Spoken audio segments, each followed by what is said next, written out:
Praise the Lord और आप सभी को हैप्पी ईस्टर। आइए आज के वचन को हम देखेंगे यूहन्ना में से यूहन्ना 20 उसकी पहली कुछ आयतों से पढ़ता हूँ। जैसे कि हम सब जानते हैं आज पुनरुत्थान दिवस ईस्टर संडे हम मना रहे हैं और प्रभु के पुनरुत्थान की जय जयकार पुनरुत्थान के विषय में आज हम सीखेंगे। प्रभु यीशु मसीह का जन्म से लेके प्रभु यीशु मसीह का बलिदान और उसके बाद उसका पुनरुत्थान, ये पूर्ण रूप से एक तरीके से सिर्फ और सिर्फ एक मॉडल था, एक रोल मॉडल, किस तरह से एक मनुष्य को अपना जीवन जीना चाहिए। जैसे कि पुराने नियम के अंदर कनान देश देना एक स्वर्ग को दिखाता है। पूरे इस्राएली जाति बंधुआई में था और उस बंधुआई से निकाला एक मेमने के लहू के द्वारा, और उस बंधुआई से निकाला, छोड़ा गया, मृत्यु ने उनको छोड़ दिया उस लहू को देखकर। और उस बंधुआई से निकल के कनान देश जो वाचा का देश था, जिसमें दूध और मधु की धाराएं बहती हैं, वो देश परमेश्वर ने उनको दे दिया। ये सिर्फ और सिर्फ एक प्रतिबिंब था, उसको हमने नया नियम में आके सच्चाई में देखा। और यहाँ पर आके एक मनुष्य, अब यहाँ पर प्रभु यीशु मसीह वैसे तो यहूदी था, पर प्रभु यीशु मसीह ने जो जीवन जिया उसके अंदर पूर्ण रूप से वो इस तरह से जीवन जिया जो सिर्फ और सिर्फ परमेश्वर के लिए मनभावना था। आज वो हमें सिखाता है कि हमें कैसे जीवन जीना चाहिए। आज हम मसीह कहलाते हैं, मसीह के पीछे चलते हैं और मसीह की आज्ञाओं को मानना हमारा सम्मान समझते हैं। यहाँ की अगर हेडिंग देखूं इस चैप्टर की, तो हेडिंग है खाली कब्र। आज एक प्रश्न उठता है आज के मसीह के लिए। प्रभु का पुनरुत्थान 2000 साल पहले हो चुका और प्रभु जी उठे, स्वर्ग राज्य में चले गए। आज परमेश्वर के दाहिने बैठकर हमारे लिए प्रार्थना निवेदन करता है कि हमें एक और नया मौका मिले ताकि हम उसके राह पर सही तरीके से चलना सीखें। यहाँ पर खाली कब्र टाइटल का हेडिंग है इस चैप्टर का, और ये चीज़ दिखाती है हमें क्या हम ऐसे मसीह हैं, क्या हम आज भी प्रभु को उस कब्र में जो खाली है ढूंढ रहे हैं क्या? या फिर हम जानते हैं कि मेरा प्रभु मेरे लिए जी उठा और आज प्रभु के दाहिने बैठा है। बहुत बड़ी सीख है इसमें। उसने खुद जी के बताया और ये बताया कि उसके हाथ में मृत्यु को हराने की शक्ति थी और शक्ति है। उसने अपने जीवन को सलीब पे चढ़ा दिया, अपने प्राण उसने छोड़ दिए। उसके बाद 3 दिन कब्र में रहा। ये सब की सब भविष्यवाणी पूरी हुई और उस भविष्यवाणी के आधार पर तीसरे दिन वो जी उठा। ये सुबह का शब्द समय है, एकदम भोर लिखा है यहाँ पर। पहली आयत में पढ़ता हूँ। सप्ताह के पहले दिन मरियम मगदलिनी भोर को अंधेरा रहते ही कब्र पे आई और पत्थर को कब्र से हटा हुआ देखा। एकदम सुबह, सप्ताह का पहला दिन। सप्त हमने कल पढ़ा था, सप्त खत्म हो चुका है, अब सप्ताह का पहला दिन सुबह सुबह आई। यहाँ पर कैरेक्टर का नाम दे रखा है मरियम मगदलिनी। परमेश्वर के पुत्र प्रभु यीशु मसीह के 12 चेले जो उसके एकदम पास रहते थे, उन 12 के 12 चेले में से एक यहूदा जिसने आत्महत्या कर ली थी। अब 11 बच्चे हैं शेष, और 11 में से 11 एक भी सबसे पहले नहीं आया। सबसे पहले यदि हम बात करें तो सिर्फ और सिर्फ मरियम मगदलिनी की बात है। यहाँ पर उसका नाम विशेष करके अंकित किया गया है। उसके बाद में वो गई और पतरस को और उसके साथ के एक और बंदे को लेके आई। मरियम के साथ परमेश्वर के पुत्र प्रभु यीशु मसीह का इतना ज़्यादा जुड़ाव क्यों था, हम इस चीज़ को आज देखेंगे। हम सांसारिकता में कई बार फंस जाते हैं और मनुष्य जो सांसारिकता में है वो परमेश्वर के पीछे इतना ज़्यादा कैसे हो सकता है, उसको आज हम सीखेंगे। हम सब प्रभु के दास या फिर प्रभु के नाम पर विश्वास करने वाले लोग हैं और हम सब उसकी सेवा करने में खुश होते हैं। प्रभु चाहता है कि आज हम उसकी सेवा को और अच्छी तरह से सीखें। हम सीखें कि हमारा उसका जुड़ाव किस तरह से और बढ़ेगा, हम किस तरह से उसके और नज़दीकी में बढ़ेंगे। आज हम देखते हैं मरियम का जो, यदि हम गवाही देखें या मरियम की जो परिस्थिति थी प्रभु यीशु मसीह के पीछे वो कैसे आई, उसके लिए हम निकालें लूका और उसका 8वां अध्याय और 1 से लेके 3 तक। यहाँ पर पढ़ता हूँ मैं। इसके बाद वह नगर नगर गांव-गांव प्रचार करता हुआ परमेश्वर के राज्य का सुसमाचार सुनाता हुआ फिरने लगा और वह 12 उसके साथ थे। सारे के सारे चेले और प्रभु यीशु मसीह अपनी सेवकाई आरंभ कर चुके हैं और प्रभु यीशु मसीह जगह जगह सुसमाचार सुनाते हुए बढ़ता जा रहा है। और आगे बोलता है दूसरी आयत में, और कुछ स्त्रियां भी जो दुष्ट आत्माओं से और बीमारियों से छुड़ाई गई थी, और वह ये हैं मरियम जो मगदलीनी कहलाती थी, जिसमें से 7 दुष्ट आत्माएं निकली थीं। प्रभु यीशु मसीह के करीब आने का सबसे बड़ा जो कारण था मरियम का, वो ये था कि मरियम के अंदर 7 दुष्ट आत्माएं थीं और 7 को निकाल दिया। और मरियम का जो जीवन था, जो पूर्ण रूप से परमेश्वर के खिलाफ था, परमेश्वर की रीति पे नहीं चलती थी और पूर्ण रूप से व्यभिचार में पड़ी हुई थी, ऐसी स्त्री को एक इज्जत और सम्मान की ज़िंदगी दी मेरे प्रभु यीशु मसीह ने। उसके सारे बंधनों को खोल दिया, उसको उस पाप से छुटकारा दे दिया और प्रभु यीशु मसीह ने साबित कर दिया कि उसका प्रेम हर किसी के लिए बराबर है। 7 दुष्ट आत्माएं निकाली और उसको पूर्ण रूप से प्रभु की नज़दीकी में, जैसे ही दुष्ट आत्मा निकली, प्रभु यीशु मसीह के करीब वो आ गई और उसने जान लिया कि उद्धार यदि मुझे कहीं से मिलेगा तो सिर्फ और सिर्फ प्रभु यीशु मसीह है। अपने उस दुख से बाहर निकल के आई और पूर्ण रूप से प्रभु यीशु मसीह की सेवकाई में लग गई। क्योंकि यदि हम तीसरी आयत पढ़ते हैं तो उसके अंदर लिखा है कि वो उसकी सेवकाई में उसकी मदद करने लगी। अब ये स्त्री थी तो हो सकता है उसके कपड़े धोती हो या फिर उसके लिए खाना बनाती हो या उसके लिए हर एक प्रकार से झाड़ू या कुछ भी काम, कैसे भी श्रमदान ये करती थी। और प्रभु यीशु मसीह के करीब रहना इसको भाता था। प्रभु यीशु मसीह के प्रवचन को सुनना इसको अच्छा लगता था। प्रभु यीशु मसीह के प्रचार को ये बार बार सुनती थी, उससे सवाल करती थी, उससे बातें करती थी, क्योंकि प्रभु यीशु मसीह ने इसके जीवन को पूर्ण रूप से बदल दिया। ये दुष्टात्मा से ग्रसित थी, आज इसके अंदर परमेश्वर ने अपना उद्धार इसके जीवन में दिखाया। हम कैसी भी परिस्थिति में क्यों ना हो, यदि हम प्रभु यीशु मसीह के करीब जाते हैं तो हमारे जीवन को बदलने की शक्ति आज भी वो रखता है। आज हम खाली कब्रों में ना ढूंढें उसे, क्योंकि वो हमारे लिए आज हमारे दिल का दरवाजा खटखटाता है। प्रकाशित वाक्य 3:10 में लिखा है साफ साफ, 3:20, यहां पर क्या कहता है? देखो मैं द्वार पर खड़ा हुआ खटखटाता हूँ, यदि कोई मेरा शब्द सुनकर द्वार खोलेगा तो मैं उसके पास भीतर आकर उसके साथ भोजन करूँगा और वह मेरे साथ। वो हमारे द्वार पर, दिल के द्वार पर आके खटखटा रहा है और कह रहा है कि यदि तू परमिशन दे तो मैं आऊँ। ये एक जगह है जहाँ प्रभु यीशु मसीह अपने बल से, अपनी सामर्थ्य से जबरदस्ती हमारे दिल के अंदर परिवर्तन नहीं करता। वो हमें सिर्फ और सिर्फ एक स्वतंत्र इच्छा देता है। तू मेरे को दिल से पुकारता है तो मैं तेरे दिल में आता हूँ और मैं तेरे जीवन को बदलना चाहता हूँ।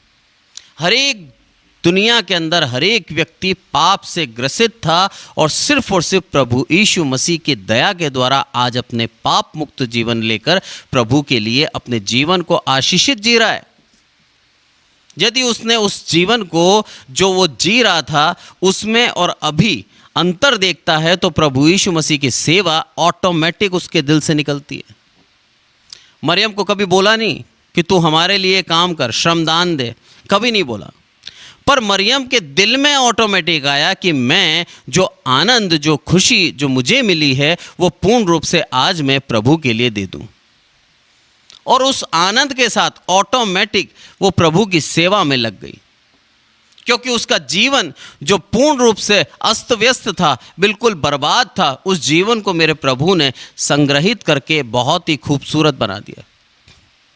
आज लोग उससे घृणा नहीं करते, आज लोग उससे प्रेम रखते हैं। जब हम पाप में डूबे रहते हैं तब हमारे से लोग घृणा कर सकते हैं, क्योंकि पाप छोटा मोटी बात नहीं है। यदि हम रोमियो पढ़ें, और रोमियो और उसका पहला अध्याय, वहाँ पर लिखा है कि प्रभु किस तरह से हमें छोड़ देता है, त्याग देता है हमारे पाप में जीने के लिए, और क्या क्या हमारे अंदर अवगुण आ जाते हैं। रोमियो और उसका पहला अध्याय, और मैं पढ़ता हूँ आप लोगों के लिए 29वीं आयत से, इसीलिए 28वीं आयत बोलता हूँ मैं। जब उन्होंने परमेश्वर को पहचानना ना चाहा तो परमेश्वर ने भी उन्हें उनके निकम्मे मन पर छोड़ दिया कि वे अनुचित काम करें। अब कौन कौन से अनुचित काम कर रहे हैं इस चीज़ को हम देखेंगे। यहाँ पर लिखा है, इसलिए वे सब प्रकार के अधर्म, दुष्टता, लोभ, बैरभाव से भर गए और ढा, हत्या, झगड़े, छल, ईर्ष्या से भरपूर हो गए और चुगलखोर, बदनाम करने वाले, परमेश्वर से घृणा करने वाले, दूसरों का अनादर करने वाले, अभिमानी, डींग मार और बुरी बुरी बात बनाने वाले और माता पिता की आज्ञा ना मानने वाले। ये सारे अवगुण आ जाते हैं जब प्रभु हमें हमारे अनुचित काम में छोड़ देता है। आज उसका पुनरुत्थान हुआ है, आज वो मृत्यु के ऊपर जय पाकर वो जीवन में आया है। उसने कह दिया, हे मृत्यु तेरा डंक कहाँ रहा। वो मृत्यु उसके ऊपर जय नहीं पा सकी, क्योंकि वो पूर्ण रूप से अपने परमेश्वर की आज्ञा में वफादार था, ईमानदार था। हर एक आज्ञा को उसने अक्षरशः पालन करा।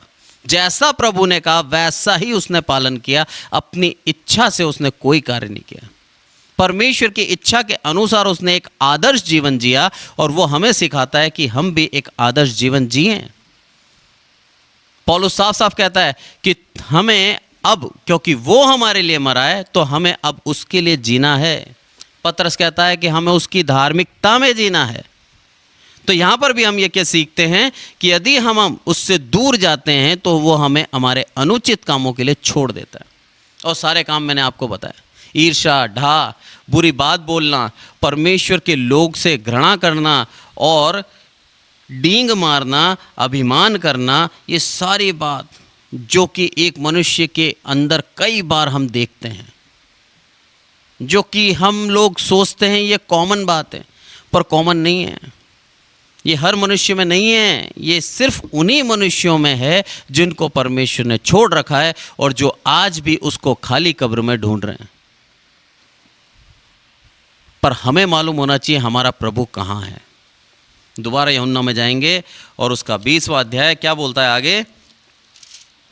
7वीं आयत पढ़ता हूं मैं, पहले 6 पढ़ता हूं। तब शमौन पतरस उसके पीछे पीछे पहुंचा और कब्र में भीतर गया और कपड़े पड़े देखे, और वह अंगोछा जो उसके सर पर बंधा हुआ था कपड़ों के साथ पड़ा हुआ नहीं, परंतु अलग एक जगह लपेट कर रखा हुआ देखा। एक एक बात का यहाँ पर एक मीनिंग है। ऐसे ही नहीं लिखा वहाँ पर वो लपेट के रखा हुआ है। यदि हम उस समय की परंपरा के बारे में देखें तो उस समय एक व्यवस्था हुआ करती थी कि जब तक ये लोग मेज के ऊपर बैठ के खाना खाया करते थे और अपने रुमाल को यदि लपेट के रखते थे और मेज से उठ के जब जाया करते थे, तो सेवक इनकी प्लेट उठाता नहीं था। सेवक को मालूम है रुमाल लपेटा हुआ है, मीन्स ये वापस आएगा और अपने प्लेट के अंदर से दोबारा खाना खाएगा। यदि उस रुमाल को ये पोंछ पाँच के और अस्त व्यस्त रख देते थे, इसका मतलब ये है कि अब मैं दोबारा नहीं आऊँगा, आप प्लेट उठा सकते हैं। उसी परंपरा को यहाँ दिखाया उसने। बोला कब्र में पड़ा हुआ उस लपेटे हुए अंगोछे को देखकर ये कहता है प्रभु यीशु मसीह, तुम घबराओ मत, मेरा जो वचन है तुम्हारे लिए कि मैं दोबारा आऊँगा, सेकंड कमिंग मेरी श्योर है। ये लपेटे हुए अंगोछे को देख लो तुम। और वो चीज़ दर्शाती है कि हाँ, मेरा प्रभु सच्चा है। उसने मरने के बाद भी अपने उन सारे वायदों को याद रखा जो उसने मरने से पहले किया था। आज उसका पुनरुत्थान हुआ है, तो इसका मतलब ये नहीं कि उसने नया जीवन लिया है। वो वही प्रभु था जो मरने से पहले है, और ये वही प्रभु है जो मरने के बाद है। इसमें कोई बदलाव नहीं हुआ। और ये चीज़ हमें भी दिखाती है कि जब हम मृत्यु में जाएंगे और परमेश्वर की आज्ञा से हम सब जी उठेंगे, तो हमारा सिर्फ और सिर्फ एक ही उद्देश्य रहेगा कि अपने परमेश्वर के करीब जाएं। जैसा कि यहाँ प्रभु यीशु मसीह कहता है, जब मरियम उसके पास आई और उसको छूने की कोशिश करी, तब प्रभु यीशु मसीह क्या बोलता है, मुझे अभी मत छू, क्योंकि मैं मेरे पिता से नहीं मिला। वो चीज़ दिखाती है कि हमें भी सबसे पहले यही करना है। और हम जब दोबारा जी उठेंगे, जब हमारा न्याय होगा, तब हम पिता के पास सबसे पहले जाएंगे। इसीलिए प्रभु बोलता है कि मैं तुम्हें पिता के पास खड़ा होने से पहले क्या करना चाहता हूँ, पवित्र करना चाहता हूँ, निष्कलंक करना चाहता हूँ और निर्दोष करना चाहता हूँ। प्रभु चाहता है कि हमें इस तरह से बना दे कि वो जिस तरह से निर्दोष मेमना था, ऐसे ही हम भी हो जाएं उसकी तरह, और हम भी उसकी उपमा में हम उसके साथ खड़े होने पाएं। वो कहे हमें गर्व से कि ये मेरे भाई मेरे बहन हैं। वो कहे कि प्रभु, इन लोगों के लिए मैंने अपने प्राण को त्यागा था, ये लोग आज मेरे नाम से बदल गए हैं। इन लोगों ने पाप करना छोड़ दिया है। अब ये मुझे ढूंढते हैं तो अपने दिल में ढूंढते हैं, क्योंकि इनको मालूम है जब मैंने खटखटाया इन्होंने अपना दरवाज़ा खोला। आज हमें दरवाज़ा खोलना है उस मरियम की तरह, जिस मरियम ने पूर्ण रूप से अपने जीवन को सिर्फ अधर्म में जिया था। उसके जीवन में वो सारे पाप थे जो मैंने अभी बताया आपको, और अधर्म में जी रही थी। दुष्टात्मा उसको गलत गलत कार्य करा रहा था, व्यभिचार करा रहा था और अपने जीवन से बुरे बुरे काम करवा रहा था। पर सिर्फ और सिर्फ प्रभु यीशु मसीह की महिमा के द्वारा, प्रभु यीशु मसीह की दया के द्वारा, उसके उस अनुग्रह के द्वारा उसको एक नया जीवन मिला। आज प्रभु हमें नया जीवन देना चाहता है। आज प्रभु पुनरुत्थान के बाद हमारे दिल के पास आके खटखटाना चाहता है, क्या तू मुझे अंदर आने देगा? और यदि हमने पहले ही अपना दिल खोल रखा है, उसको अंदर बिठा रखा है, तो अपने जीवन को हम इस तरह से जिएं जो उसको भाता हो। अपने जीवन से हम कभी भी इन सारे अवगुण जो मैंने अभी पढ़े, एक भी हमारे जीवन में ना हो। यदि है तो जांचें और उसको निकाल दें, क्योंकि प्रभु इससे प्रसन्न नहीं है। प्रभु नहीं चाहता कि हम अभिमान करें, हम डींग मारें, हम बुरी बात बोलें, और यहाँ तक कि हम सिर्फ और सिर्फ माता पिता का आदर नहीं करते। तो भी आगे लिखा हुआ है कि वो मृत्यु के योग्य है, उसका दंड। कितनी बार होता है जवान बच्चों के साथ, कितनी बार माता पिता बोलते हैं और वो अनाज्ञाकारिता करते हैं, अनसुनी करके चले जाते हैं। प्रभु सिखाता है आज हमें कि माता पिता को उसने एक आदर दिया है। नीति वचन में साफ लिखा है कि अपनी माता को कंठमाला और अपने पिता को सर का मुकुट समझ। तेरी माता तेरा शोभा है और तेरे पिता से तेरा राज्य है। वो देता है तुझे अधिकार, तेरा पिता। बोला उस अधिकार के साथ जीना सीख। वो जब तक तेरे साथ है, तेरे साथ वो अधिकार बना रहेगा। हम इस तरह से अपने माता और पिता की सेवा करें, उसका वचन हमें सिखाता है। पुनरुत्थान न केवल सिर्फ देह का हुआ था, पुनरुत्थान के द्वारा उसने हमें बता दिया कि हमें अब अपने जीवन में क्या करना है, किस तरह से हमारे जीवन को बढ़ाना है, किस तरह से प्रभु यीशु मसीह के पीछे चलाना है। आगे हम देखते हैं कि रोमियो और उसका 10वां अध्याय 9 और 10 ये क्या कहता है। यहाँ पर लिखा है, यदि तू अपने मुंह से यीशु को प्रभु जानकर अंगीकार करे और अपने मन से विश्वास करे कि परमेश्वर ने उसे मरे हुओं में से जिलाया, तो तू निश्चय उद्धार पाएगा। उद्धार का उपाय उसने हमें बता दिया। बोला अब हमें ढूंढना का नहीं है, उसके ऊपर विश्वास करना है। और विश्वास क्या करना है कि परमेश्वर ने उसे मरे हुओं में से जिलाया है।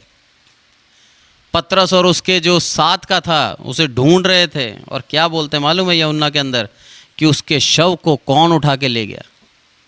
भूल गए वो लोग कि मेरे प्रभु ने मरने से पहले ही कहा था तीसरे दिन मैं जी उठूंगा, और उस चीज को भूल कर वो ये सोचने लगे इसका शव कोई उठा के ले गया, और दुखी हो गए, सोच में पड़ गए अब हम मेरे प्रभु को कहाँ ढूंढेंगे। पर यहाँ पर क्या बोलता है वो, विश्वास कर कि तेरे लिए मेरा प्रभु जी उठा है और उस परमेश्वर ने उसको जी लाया। जब तू ये विश्वास करेगा तब तेरे जीवन में उद्धार पाएगा। और 10वीं आयत बोलती है, क्योंकि धार्मिकता के लिए मन से विश्वास किया जाता है और उद्धार के लिए मुंह से अंगीकार किया जाता है।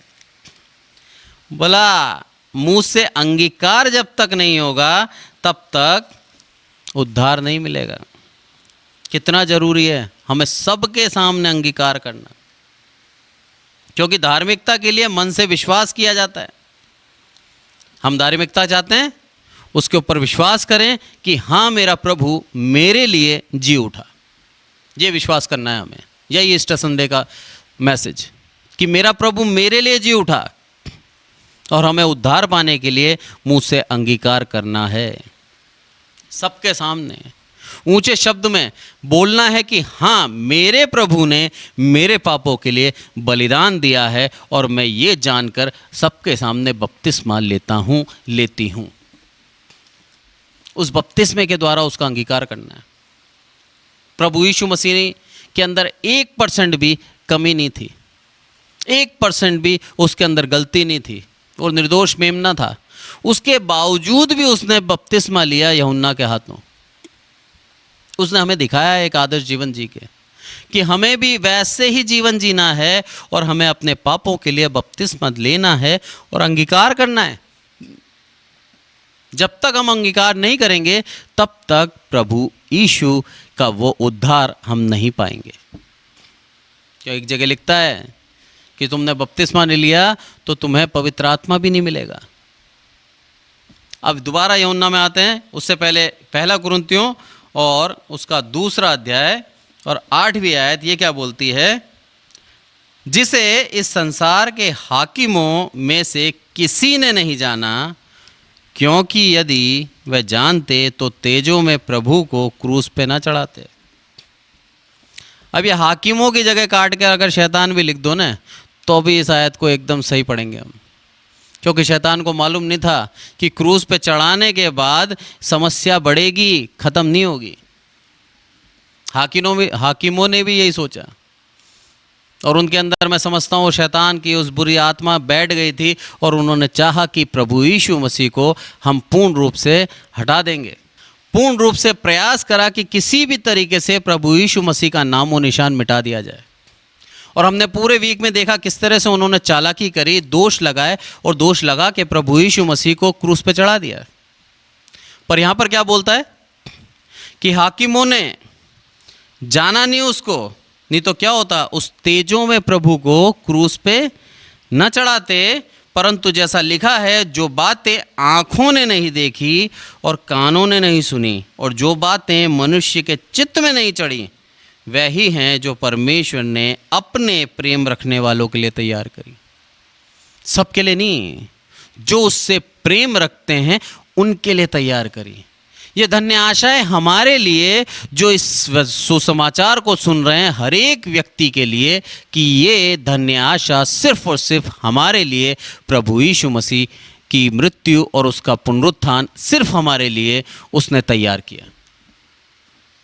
इसी के द्वारा आज हम सबका पुनरुत्थान निश्चित हो जाता है, कि जब हम मरेंगे तो हम दोबारा जी उठेंगे परमेश्वर के राज्य में जाने के लिए, क्योंकि हम प्रभु यीशु मसीह की व्यवस्था के अधीन होकर अपने जीवन को जी रहे हैं, और उसकी इच्छा के अनुसार अपने जीवन को जी रहे हैं। जिस तरह से मरियम मगदलीनी जी रही थी, पाप से भरी हुई, पाप से ग्रसित, दुष्टात्मा से ग्रसित, हर एक वो कार्य था उसके जीवन में जो अनुचित था, पर उसके बावजूद भी उसने जब उद्धार पाया, उस दिन से लेकर प्रभु की मृत्यु के बाद भी उसके पीछे लगी रही।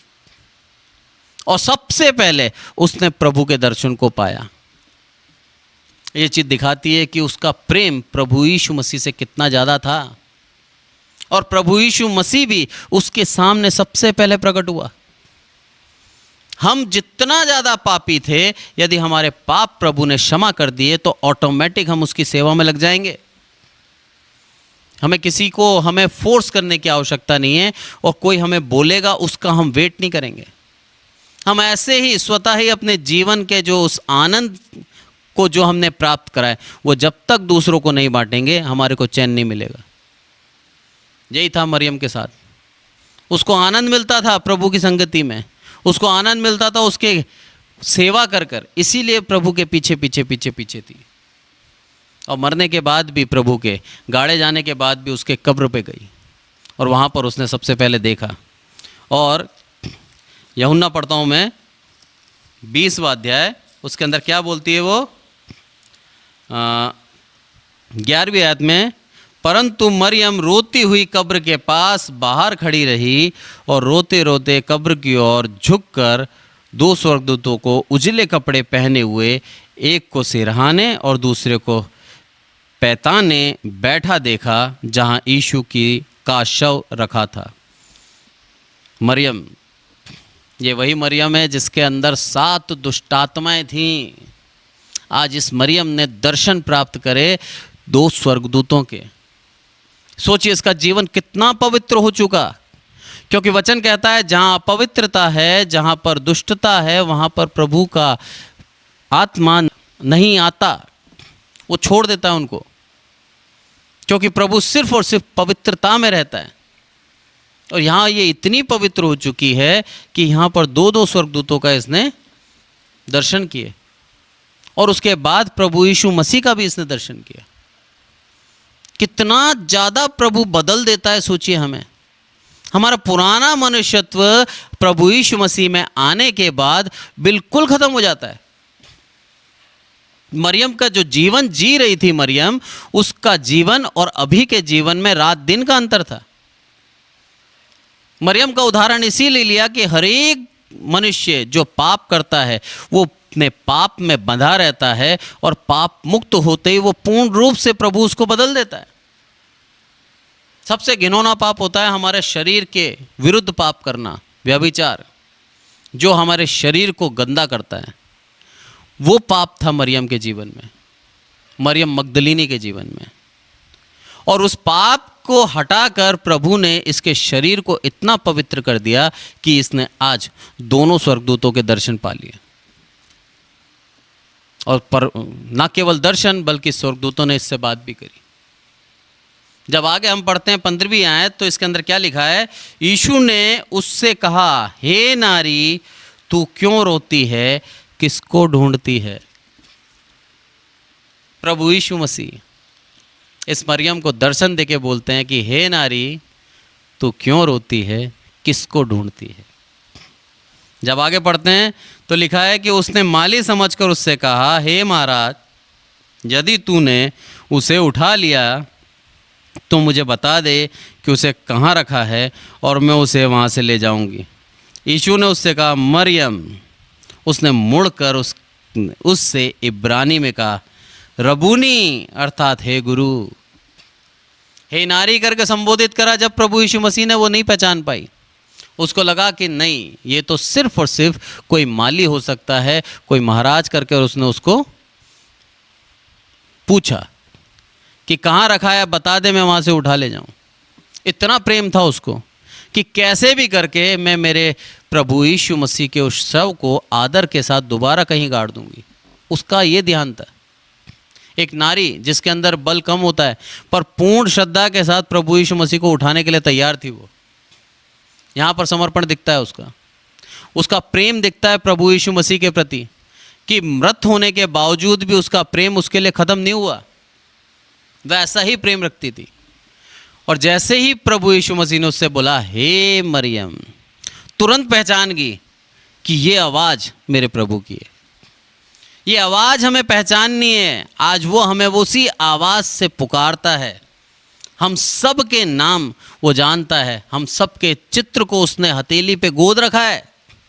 वो हम सब का नाम लेके पुकारना चाहता है। खाली कब्र में ना ढूंढे, वैसे हम उसकी खोज में लगे। प्रभु चाहता है हम उसकी खोज करें ताकि वो हमारे सामने आए। और आके क्या बोलता है, हे मरियम। तुरंत वो पहचान जाती है उस स्वर को, जो स्वर को वो समय से सुन रही थी, काफ़ी समय से, क्योंकि उसके पीछे पीछे पीछे सेवकाई में थी और उसको आनंद मिलता था प्रभु की सेवकाई करके और प्रभु के मुख से उसके वचन को सुनने में। कई बार प्रभु यीशु मसीह ने उसको अप्रिशिएट भी किया होगा उसके काम के लिए। वो वचन को जानती थी अच्छी तरह। जिस तरह से यदि हम देखें एक सिंपल उदाहरण के द्वारा कि एक बच्चा है और बच्चा किसी अंधेरे कमरे में है, पूर्ण रूप से अंधेरा है, और यदि उसको कहीं से डर लगता है, कुछ होता है, इस डर के अंदर, भय के अवस्था में यदि उसकी माँ पुकारती है, उसका भय खत्म हो जाता है। तुरंत वो जान जाता है कि ये आवाज़ सुनी हुई है, ये आवाज़ परिचित है, ये आवाज़ मेरे अपने की है, और तुरंत माँ की ओर दौड़ जाएगा और माँ के गले लगते ही ख़त्म हो जाएगा। वहाँ पूरा का पूरा उसका डर ख़त्म हो जाएगा। वही चीज़ थी मरियम के साथ। उस आवाज़ को वो जानती थी कि ये आवाज़ मेरे प्रभु परमेश्वर की है, मेरे प्रभु यीशु मसीह की है। बोला मैंने इसको सुना है, मैं जानती हूँ इस आवाज़ से मुझे शांति मिलती है। इसीलिए मरियम तुरंत उसको बोलती है, हे रबूनी, हे गुरु, मैं तुझे पहचान गई। मैं तो सोच रही थी तू माली है, पर नहीं, तू तो मेरा प्रभु यीशु मसीह है। आज तू मेरे लिए जी उठा। जब आगे पढ़ते हैं हम तो क्या बोलता है यहाँ पर 17वीं आयत में, यीशु ने उससे कहा, मुझे मत छू, क्योंकि मैं अब तक पिता के पास ऊपर नहीं गया, परंतु मेरे भाइयों के पास जाकर उससे कह दे कि अपने पिता और तुम्हारे पिता और अपने परमेश्वर और तुम्हारे परमेश्वर के पास ऊपर जाता हूँ। बोला कह दे मेरे भाइयों से। कौन थे इसके भाई? उसके चेले। बोला कह दे उनसे, और वो चली गई। और प्रभु यीशु मसीह के विषय में लिखा है कि वो पहले मरियम को, उसके बाद उनके चेलों को और कई लोगों को दिखाया, कई लोगों को। 40 दिन तक उसका दर्शन लोग पाते रहे। जब हम आगे पढ़ते हैं तो इफिसियों और उसका 2 अध्याय और पहली और दूसरी आयत, यहाँ पर लिखता है, उसने तुम्हें भी जिलाया जो अपने अपराधों और पाप के कारण मरे हुए थे, जिनमें तुम पहले संसार की रीति पर और आकाश और के अधिकार के हाकिम अर्थात उस आत्मा के अनुसार चलते थे जो अब भी आज्ञा ना मानने वालों में कार्य करता है। बोला तुम कौन थे? पाप में मरे हुए थे, और उसने क्या करा? तुम्हें जिलाया। कब जीते हैं हम? जब हम उसके ऊपर विश्वास रखते हैं कि हाँ मेरा प्रभु मेरे लिए जी उठा। वो हमें जिला देगा, पाप में रहने नहीं देगा। वो चाहता है हमें पाप मुक्त करना, वो चाहता है हमें आशीष देना, वो चाहता है हमें स्वर्ग राज्य में ले जाना। प्रभु हमसे बेहद बेहद प्रेम रखता है। जब हम आगे देखते हैं फिलिपियों और उसका 3 और 10, यहाँ पर हम देखते हैं पुनरुत्थान की शक्ति। क्या लिखा है यहाँ पर? ताकि मैं उसको और उसके मृत्युंजय की सामर्थ को और उसके साथ दुखों में सहभागी होने के मर्म को जानूं। जाना मरियम ने, उसके मर्म को जाना। क्यों जाना? क्योंकि वो उसकी संगति को जानती थी। बोला, पौलुस बोलता है यहाँ पर, ताकि मैं उसको और उसके मृत्युंजय सामर्थ को, ना केवल प्रभु यीशु मसीह को, पर प्रभु यीशु मसीह की जो मृत्यु की जय प्राप्त करने की जो सामर्थ है, उसको उसके साथ दुखों में सहभागी होने के लिए मर्म को जानूं। मैं जानूं, उसकी इच्छा है, और उसकी मृत्यु की समानता को प्राप्त करूं। कितनी बड़ी बात मांगी थी पौलुस ने, और प्रभु ने उदारता से उसको वो दी भी। पौलुस की मृत्यु एक शहीद की मृत्यु हुई। यहाँ पर लिखता है वो उसकी मृत्यु के समानता को प्राप्त करूं। इच्छा थी पौलुस की कि पूर्ण रूप से मैं प्रभु यीशु मसीह की तरह अपने जीवन को जीऊं, और वैसा ही प्रभु यीशु मसीह ने उसके ऊपर दया करी। उस मर्म, उस दुख को उसने सहा। 39 कोड़े खाए उसने, और प्रभु के लिए अनादर हुआ, प्रभु के लिए मारा गया, क्योंकि उसकी प्रार्थना थी कि प्रभु जो दुख तूने हमारे लिए उठाया वो दुख मैं उठाना चाहता हूं तेरे नाम के लिए, और उसने वो दुख उठाया। आज प्रभु हमसे कहता है, क्या हम उठाने के लिए तैयार हैं? क्या हम उतना प्रेम रखते हैं मेरे प्रभु यीशु मसीह से कि सच में उसके दर्द के, उस दुख के मर्म को जाने, उस पुनरुत्थान की शक्ति को पहचाने कि हाँ प्रभु तेरे उस पुनरुत्थान में शक्ति है, तेरे उस दुख में जो तूने दुख सहा हमारे लिए, उसका एक अंश हम भी तेरे लिए सहना चाहते हैं। क्या हम कह सकते हैं? प्रभु चाहता है हमारे मुख से सुनना। प्रभु चाहता है कि हम सबके सामने अंगीकार करें और उद्धार पाएं। प्रभु चाहता है हमें वो उद्धार देना जो उसने मरियम को दिया।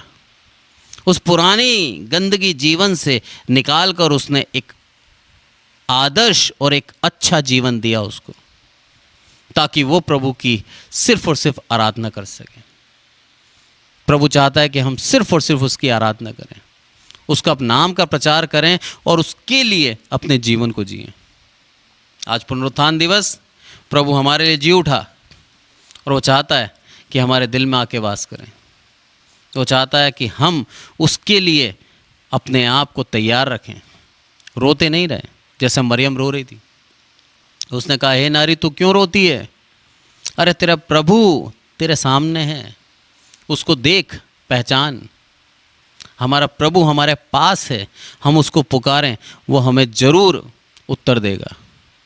और उस आवाज़ को पहचाने जिस आवाज़ से वो उसे हमें उत्तर देता है, क्योंकि वो लिखता है अपने वचन के अंदर, मेरी भेड़ मेरा शब्द पहचानती है। उसका शब्द पहचानने के लिए हमें उसकी संगति में आना पड़ेगा, उसके संग चलना पड़ेगा, उसकी इच्छा के अनुसार अपने जीवन को ढालना पड़ेगा। तब जाके हम उसके आवाज़ को पहचान सकेंगे, और हमारे सारे पापों से तौबा करना पड़ेगा। तब जाके हम उसकी इच्छा के अनुसार अपने जीवन को चलाएंगे और उसका दर्शन पाएंगे, जिस दर्शन के हम अभिलाषी हैं। प्रभु चाहता है हमें दर्शन देना, प्रभु चाहता है हमारे दिल में आना, प्रभु चाहता है हमें आशीष देना। प्रभु हमसे कई ऐसे कार्य कराना चाहता है जो आज तक हमारे लिए असंभव हैं। हम सोचते तो हैं पर कर नहीं पाते, पर प्रभु चाहता है हमसे वो बड़े आश्चर्य कर्म कराना। वो चाहता है हम उसके पीछे पीछे रहें और उसकी इच्छा के अनुसार बस चलें। जब हम ऐसा करते हैं तब हम उन बड़े कार्यों को कर पाएंगे। एक और आयत देखते हैं हम, 1 कुरिन्थियों 15 और उसका 17। यहाँ पे लिखता है, और यदि मसीह नहीं जी उठा तो तुम्हारा विश्वास व्यर्थ, और तुम अब तक अपने पापों में फंसे हो। दिखा दिया, जैसे कि कल बोला था वचन के अंदर कि क्रूस की कथा नाश होने वालों के लिए मूर्खता है। पौलुस बोलता है, यहाँ पर फिर बोलता है वो कि यदि मसीह नहीं जी उठा तो तुम्हारा विश्वास व्यर्थ है। हम विश्वास करते हैं पर मानते नहीं है कि प्रभु यीशु मसीह जी उठा है, तो हमारा विश्वास करना भी व्यर्थ है। ये चीज़ समझाना चाहता है पौलुस। आगे क्या बोलता है, और तुम अब तक अपने पापों में फंसे हो। तुम आज़ाद नहीं हुए पापों से। क्यों नहीं आज़ाद हुए? क्योंकि तुमने उसको जी उठा नहीं माना। जी उठा नहीं है मतलब तुम्हारे लिए नज़रों में उसने तुम्हारे बलिदान ही नहीं दिया। तुम अभी भी उसी पापों में फंसे हुए हो। अब हमारे हाथ में चुनाव आ गया, हम या तो उसको पूर्ण रूप से उसके पीछे पीछे उस मरियम की तरह चलें, और हर एक जगह उसको हमने प्राप्त किया, उस आवाज़ को हमने पहचान लिया जो आवाज़ हमें वो देता था और देता है। वो उस प्रभु की आवाज़ को पहचानते ही हमने उसको बोला, हे रबूनी, हे गुरु। उसको हे गुरु करके संबोधित करें। पुकारें उसको और कहें कि हे गुरु, तेरी आज्ञा बता, मेरे जीवन में मैं किस तरह से जीऊँ, मैं क्या कार्य करूँ, तू मुझे बता। क्योंकि एक सेवक अपने गुरु से ऐसे ही कहता है कि हे गुरु तू बता, और गुरु उसको कहता है और उसकी इच्छा के अनुसार कार्य करता है। या फिर हम उसको मरे हुए में से जी उठा ना माने, हमारा विश्वास ही ऐसा रहे और आज भी उसको हम खाली कब्रों में ढूंढते रहें। अगर ऐसा जीवन जी रहे हैं तो पौलुस बोलता है कि तुम्हारा विश्वास करना व्यर्थ है, क्योंकि तुम अभी भी पाप में फंसे हुए हो। चुनाव दोनों हमारे हाथ में। प्रभु यीशु मसीह कभी भी ज़बरदस्ती नहीं करता। प्रभु यीशु मसीह हमारे को चुनाव देता है, हम अपने जीवन को उसके पीछे अपनी इच्छा से चलाएं, हम उसको अपने दिल में स्वीकार करें, खोल दें उसके लिए दरवाज़ा। हम उसको उसकी जगह पर ढूंढें, ना कि हम वहाँ ढूंढें जहाँ से प्रभु जा चुका है। मरियम की दिल में चाह थी, इसीलिए प्रभु यीशु मसीह उसके सामने आ गया। वो चाहता था कि मेरी ये जो मरियम है, ये मगदलीनी, ये पूर्ण रूप से मुझसे मिलना चाहती है, मुझे देखना चाहती है, और इसीलिए प्रभु यीशु मसीह उसके सामने आया, क्योंकि उसकी चाह थी और वो उस प्रेम को जानता था जो मरियम मगदलीनी प्रभु यीशु मसीह से करती थी, कि सच में ये मेरी वो दासी है जिसने अपने स्वामी को पूर्ण रूप से चाहा कि अपने स्वामी को जो अच्छा लगता है वैसा कार्य करे, और वैसे ही जीवन को जिया इसने। दोबारा बुराई में नहीं गई, दोबारा उस पाप की तरफ झांका भी नहीं जिस पाप से प्रभु यीशु मसीह ने निकाला था, और अपने जीवन को शुद्धता के साथ प्रभु यीशु मसीह के साथ पवित्रता में बिताया। इसीलिए प्रभु यीशु मसीह खुश था मरियम मगदलीनी से और उसको दर्शन दिए। प्रभु ने आज हमें शुद्ध कर दिया है, हम उस शुद्धता में बने रहें, उस पवित्रता में बने रहें। प्रभु हमसे खुश रहेगा, हमें भी दर्शन देगा, हमें भी पूछेगा, हमें भी नाम से पुकारेगा। तब हमें बस यही कहना है, हे गुरु रबूनी, बता तेरी आज्ञा मेरे जीवन में मैं क्या करूं। और उसकी एक ही आज्ञा है, वो यही चाहता है कि हम सिर्फ और सिर्फ उसके लिए प्रचार करें, उसके सुसमाचार को बांटें। मत्ती निकालें और उसका 28वीं आयत, 28वां चैप्टर, और अंत में क्या कहता है प्रभु, ये हम देखते हैं। यहाँ पर लिखा है 19वीं आयत में, 18 से पढ़ता हूँ मैं। यीशु ने उनके पास आकर कहा, स्वर्ग और पृथ्वी का सारा अधिकार मुझे दिया गया है। सबसे पहले तो हमें यह अंगीकार करना होगा कि हाँ मेरे प्रभु, मैं मेरे गुनाहों को मानता हूँ। उस अंगीकार के बाद जब हम उसके दास बन जाते हैं, चेले बन जाते हैं, तब ये हमसे क्या कहता है कि इसीलिए तुम जाओ, सब जातियों के लोगों को चेला बनाओ और उन्हें पिता, पुत्र और पवित्र आत्मा के नाम से बपतिस्मा दो। आज पुनरुत्थान के बाद उसने एक कर्तव्य दिया है हमें पुकारता है वो नाम से, और चाहता है कि हम अपनी नहीं, परमेश्वर के पुत्र प्रभु यीशु मसीह की इच्छा पे चलें।